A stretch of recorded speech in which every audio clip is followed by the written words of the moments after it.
Picture this. I'm 86 years old, sitting in a dimly lit room that smells faintly of antiseptic, surrounded by walls that feel more like a cage than a home. My life, once full of laughter, family and freedom, now feels like a secret I was never meant to uncover. A truth about nursing homes that nobody tells you until it's too late. I moved here thinking it was the right choice, the safe choice, but now I'm haunted by regrets that keep me awake at night. I'm not here to complain or scare you. I'm here to share 5 hard truths I wish someone had told me before I signed away my independence. These are the secrets the brochures don't mention, the ones the staff won't whisper, the ones that could change the way you think about your future. I'm pulling you into this rabbit hole because you deserve to know what's waiting on the other side of that decision.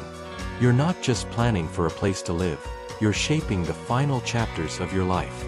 So, stay with me, listen closely, and let's uncover these hidden truths together. Oh, and before we dive in, don't forget to hit that subscribe button, like this video, and drop a comment below. Tell me you're ready to face the truth with me. The first regret hit me like a cold wind the moment I realized I'd lost my freedom. You don't think about it when you're touring the facility, all smiles and promises, with staff showing you sunny common rooms and activity schedules. They sell you on safety, care, community. But what they don't tell you is how much of your life you'll leave at the door. My days used to be mine, waking up when I wanted, cooking my favorite meals, tending to my garden, or just sitting on my porch with a cup of coffee, watching the world go by. Now, my schedule belongs to someone else. Breakfast at 7, meds at 8, group activities at 10, lights out by 9. It's like being a child again, but without the joy. I remember my first week here, trying to sneak a late-night snack from the kitchen, only to be gently scolded by a nurse who said it wasn't allowed. My own kitchen, my own rules, gone. And it's not just the schedule, it's the little things. Want to go for a walk? You need permission. Want to visit a friend? You need to sign out. I've seen residents, friends, sink into themselves, their spark fading, because they feel like prisoners in a place they were told would be home. The hidden truth is that nursing homes prioritize control over freedom, and no amount of bingo nights or craft classes can replace the dignity of choosing your own life. I wish I'd known how much I'd miss the simple act of deciding for myself. You're at an age where you've earned your independence. Don't let anyone convince you to trade it away without a fight. The second regret is the isolation that creeps in, even in a place full of people. You'd think a nursing home would be a hub of connection, shared meals, group activities, new friends. That's what they promise. But the reality? It's lonelier than I ever imagined. Many residents here are struggling with their own health, their own memories, their own grief. Conversations are hard when half the room is hard of hearing or lost in dementia.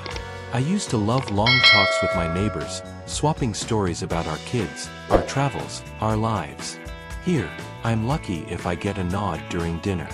The staff are kind, but they're busy, rushing between tasks, and they don't have time to sit and really listen. My family visits when they can, but they have their own lives, jobs, kids, responsibilities. I don't blame them, but the silence between visits is heavy. I remember one night, sitting in my room, staring at a photo of my late husband, realizing I hadn't had a real conversation in days. The brochures show smiling seniors playing cards, but they don't show the nights spent alone, wondering if this is all there is. The hidden truth is that nursing homes can feel like a waiting room for the end, not a community. I wish I'd fought harder to stay connected to my world, my church, my book club, my neighbors. You deserve a life surrounded by people who know you, not just people who share your address. The third regret is the cost. Not just the money, but what it takes from you emotionally and physically. I sold my house, my sanctuary, to afford this place. The savings I spent a lifetime building? They're draining faster than I ever expected. Nursing homes aren't cheap. Thousands a month for a shared room, basic meals, and care that's often stretched thin. I thought it would be worth it for peace of mind, but the financial strain only adds to the stress. And it's not just about dollars. the emotional toll is heavier. I've watched my health decline faster here than it did at home. Maybe it's the lack of purpose, the repetitive days, or the food that's more about convenience than nutrition. I used to cook fresh meals, walk my dog, feel the sun on my face. Here, the meals are bland, the air is stale, and exercise is a group class I don't always have the energy for. I had a friend here, Clara, who was vibrant when she moved in. Within a year, she was frilier, quieter, her spirit dimmed. The hidden truth is that nursing homes can sap your vitality, not just your bank account. They're built to keep you alive, not to help you thrive. I wish I'd explored other options, staying at home with help, moving in with family, anything to keep my spark alive.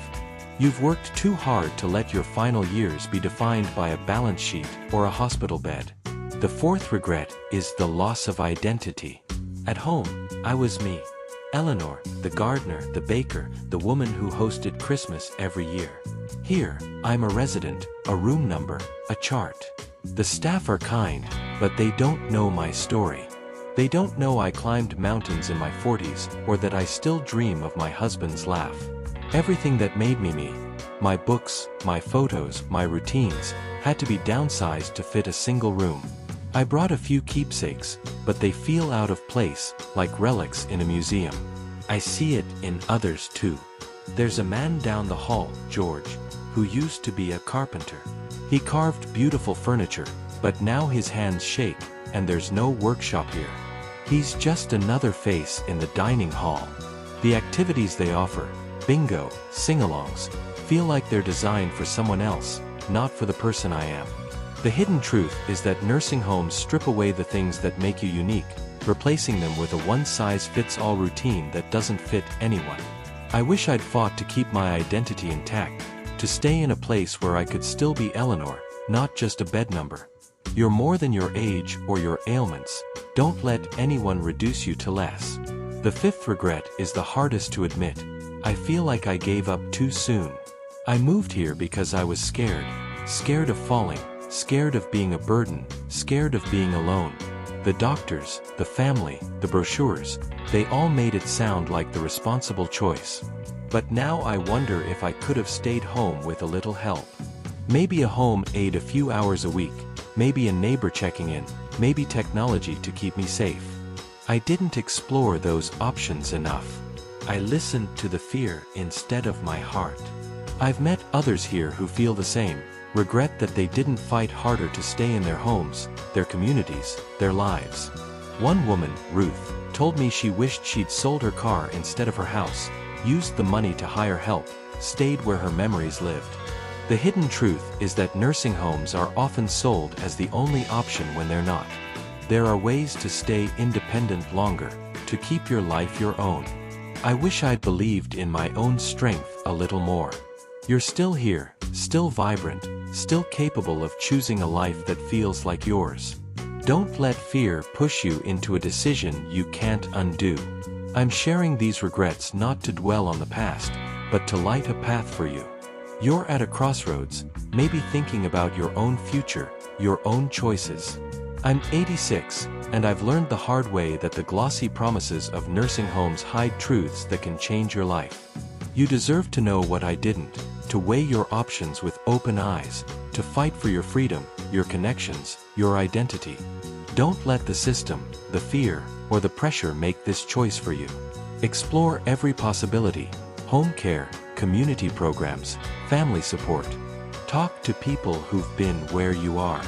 Make a plan that keeps you in the driver's seat. You've lived a life full of courage, love, and stories. Don't let it end in a place that dims your light. Share this video with someone you care about, because they need to hear this too.